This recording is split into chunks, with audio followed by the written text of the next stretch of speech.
Hello दोस्तों, स्वागत है हमारे नए वीडियो में। आज की वीडियो में हम लोग जिस मूवी को एक्सप्लेन करने वाले हैं, ये एक रोमांटिक ड्रामा मूवी है और इस मूवी का नाम है नताशा, जिसे 2015 में रिलीज किया गया था। इस मूवी के स्टार्टिंग में हम लोग 16 साल के एक लड़के मार्क को देखते हैं, जो कि अपने दोस्तों के साथ पार्टी कर रहा होता है।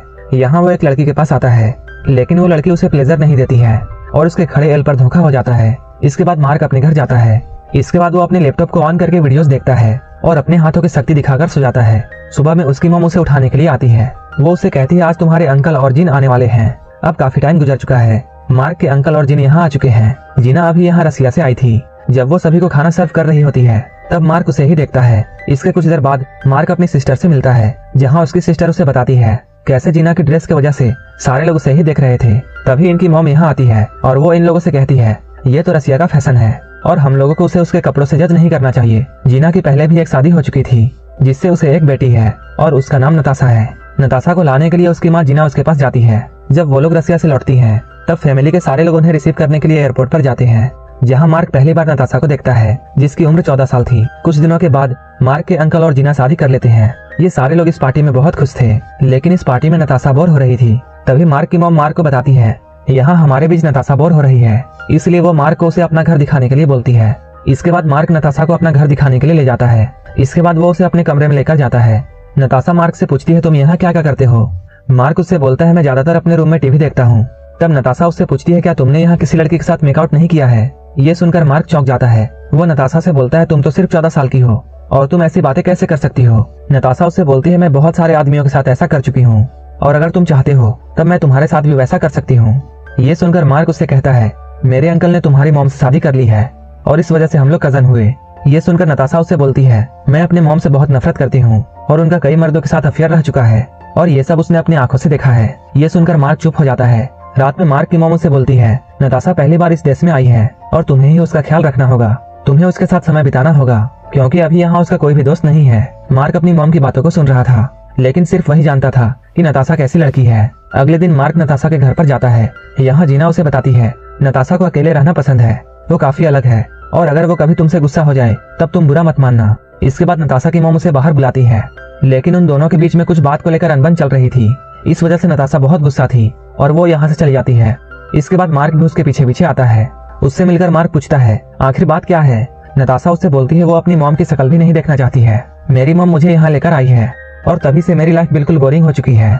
इसके बाद मार्क उसे अपने दोस्त रूफर के पास लेकर जाता है, जहाँ नताशा रूफर से मिलती है। इसके बाद नताशा मार्क से रूफर के बारे में पूछती है। मार्क उसे बताता है उसके पेरेंट्स का डिवोर्स हो चुका है और रूफर यहाँ अकेला रहता है। इसके बाद ये लोग साथ में लंच करते हैं। ये लोग काफी वक्त साथ में गुजारते हैं। इसके बाद जाते हुए नताशा उससे बोलती है कल मैं तुम्हारे घर पर आऊंगी। जब अगले दिन मार्क पढ़ रहा होता है, तब नताशा उससे मिलने के लिए आती है।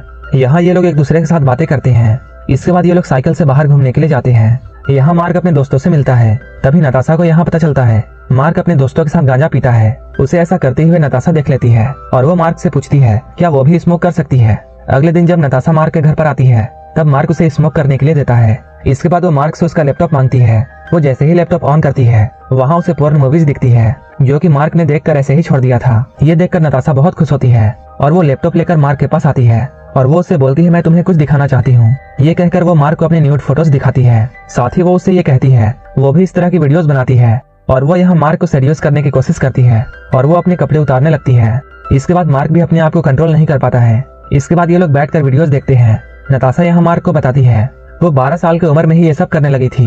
वो ऐसा पैसों के लिए करती थी, जिसके बारे में उसकी मॉम को पता चल गया था और उसकी मॉम उसके सारे पैसे लेना चाहती थी और यही वजह थी कि वो अपने मॉम से नफरत करती है। इसके बाद ये लोग हर रोज मिलते थे और ये लोग साथ मिलकर भयंकर घपाघप करते थे। अब मार्क को नताशा से प्यार होने लगता है। वो उसे घुमाने के लिए बहुत सारे जगहों पर लेकर जाता है। इसके कुछ दिनों बाद मार्क के अंकल और जीना बाहर चले जाते हैं, इसलिए नताशा मार्क के घर पर ही रुकती है। रात को ये दोनों चैटिंग करते हैं, फिर एक दूसरे को गुड नाइट कहकर सोने के लिए जाते हैं। लेकिन थोड़ी देर बाद नताशा मार्क के कमरे में आती है। वो कहती है उसे नींद नहीं आ रही है, इसलिए वो लोग बाहर घूमने के लिए जाते हैं। यहाँ नताशा मार्क को ये बताती है कि उसे यहाँ बहुत अच्छा लगता है और वो मार्क से ये कहती है वो यहाँ सारी जिंदगी रहना चाहती है। मार्क उससे कहता है ये तुम्हारा ही घर है।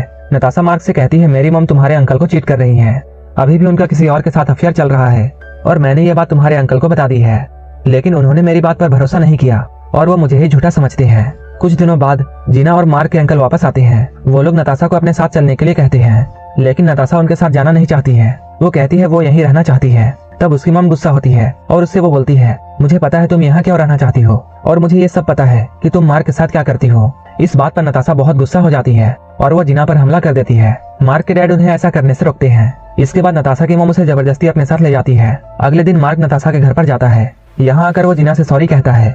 जिना उससे बोलती है इसमें तुम्हारी कोई गलती नहीं है। यहाँ वो नताशा की बुराई करती है और कहती है वो एक बहुत बिगड़ी हुई लड़की है, उसके कई बड़े बड़े मर्दों के साथ अफेयर रह चुके हैं, लेकिन तुम तो अभी बच्चे हो। ये कहकर वो मार्क को यहाँ से जाने के लिए बोलती है। जिना यहाँ मार्क को नताशा से मिलने नहीं देती है। उसी रात नताशा अपना सारा सामान लेकर मार्क के घर पर जाती है, जहाँ वो मार्क को बताती है वो फ्लोरिडा जा रही है। वो उससे पूछती है क्या वो भी उसके साथ आना चाहेगा।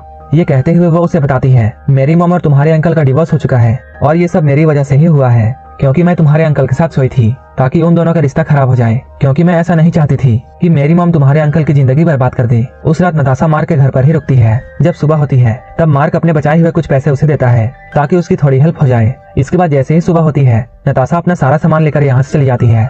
यहाँ मार्क के फैमिली वाले ये सोचकर बहुत परेशान थे कि मार्क के अंकल ने इतनी जल्दी अपनी शादी क्यों तोड़ दी, क्योंकि मार्क के अलावा यहाँ किसी को भी पता नहीं था कि इसके पीछे की वजह क्या है। मार्क इन्हें कुछ भी नहीं बताता है।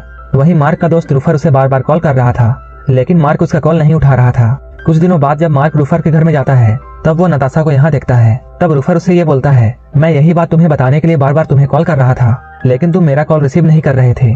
रूफर मार्क से ये बोलता है, नताशा यहाँ मेरे साथ सेफ रहेगी। तभी वहाँ नताशा आती है और वो मार्क की तरफ गुस्से से देख रही होती है। इसके बाद मार्क भी बहुत गुस्सा हो जाता है। वो यहाँ बहुत उदास था क्योंकि वो नताशा से प्यार करता था, लेकिन उसने उसे धोखा दे दिया। और ये मूवी यहीं पर खत्म हो जाती है। अगर आप